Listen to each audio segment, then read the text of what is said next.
joint parenting plan that defines how we do things around here, how we do it first and foremost in our own family.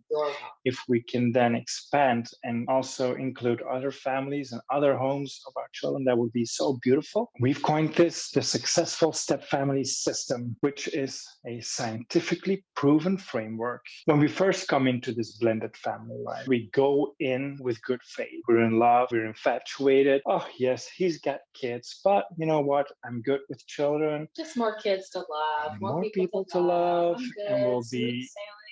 happy, cute, little, quaint little family together. Little do we know that we're actually heading for, at some point, there will be problems along the way. But that's something that we're not aware of. The problems that we see merge above the surface. Actually, there's a lot more to it that's underneath that we don't see. When we were to tackle these problems, focusing on these problems and only these problems, well, there will always be other things coming up, showing up. And it's not until we dive a little deeper, go to the root cause of what is causing all these troubles, they will always keep resurfacing. First level, underwater. In a step family, stepmom, stepchildren, we've got the step parenting. This joint parenting plan, where all these things come together. JPP. Who am I? How do I do this? What do I mean to you? How can I have a voice in my family through this parenting plan? Our aim is to create clarity, and with clarity, there will be relief. There will be a sense of peace that'll bring it with it. So as we are going to dive deeper into that parenting, we'll come at it from a couple of angles. Let's dive into those normals. The word mom to take as an example. When you think of the word mom, we all have a mom, or to a certain degree, you are a mom. What do you think of? What is normal for you, from your perspective, for a mom? Both a mom or a dad, because at some level they influence your expectations, what behaviors go along with that. How do you assume that everybody in your family would, of course, they know that it's only normal that a mom does this, and it's only normal that a dad does that. After the normals, let's dive deeper into our experience, which is a bit more personal, even more personal than your normals. Even though you were born in, say, same country, you were born in the same city, born in the same street, went to the same school, even if you were born in the same family, sometimes, whether you're a boy or a girl, maybe you're the youngest, maybe you're the oldest, maybe you're the one in the middle, you have a different experience. Some people are born in a very strict house and they do not want their children to grow up in a strict house like they did, while other people were also raised in a very strict home and they do want their children to be raised in a very strict family. To be in the same experience, to be in the same environment does not mean that you're going to perceive it the same. So that's why it's so important to become aware and understand that where you're coming from. And of course, then thus your partner also doing the same thing so that you guys can have a more even playing field. We're talking about values, right? When we grow up in our family, there are certain things that we as a family find important. Like in our parenting plan, this is how we do it around here. It could be that you were raised in a house, in a family that valued being adventurous. Or maybe your parents value being safe. Some people would say, oh man, be genuine, be yourself, be authentic, follow your voice. While other people don't think only about yourself, think about everyone else. You have to conform. What do these words mean? Because you may grow up thinking like, oh, I was in a very adventurous family, until you get to know my family. And then you think like, oh my gosh, I thought I was adventurous. The meaning that we give to these words also different.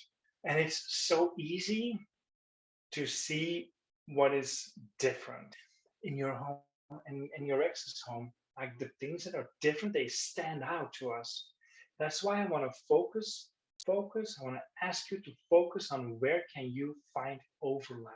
the things that you have in common, what it all comes down to, culture.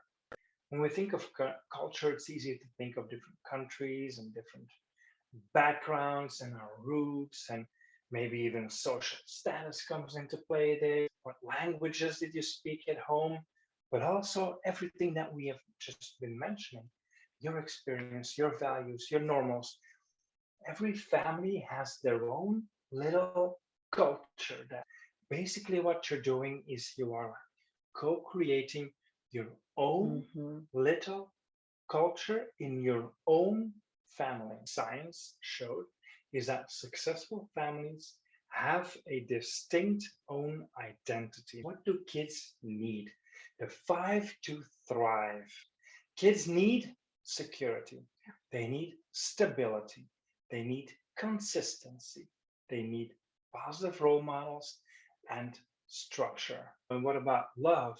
Well, that's entangled in those positive role models. Four parenting styles that have been described. Start from the beginning.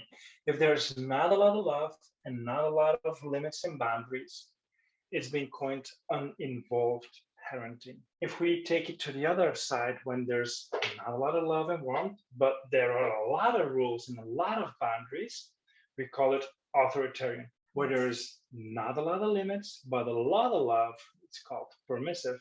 When we have a lot of love and also a lot of boundaries and limits, and we talk to our children about the consequences and about making healthy choices and involving them, it's called authoritative.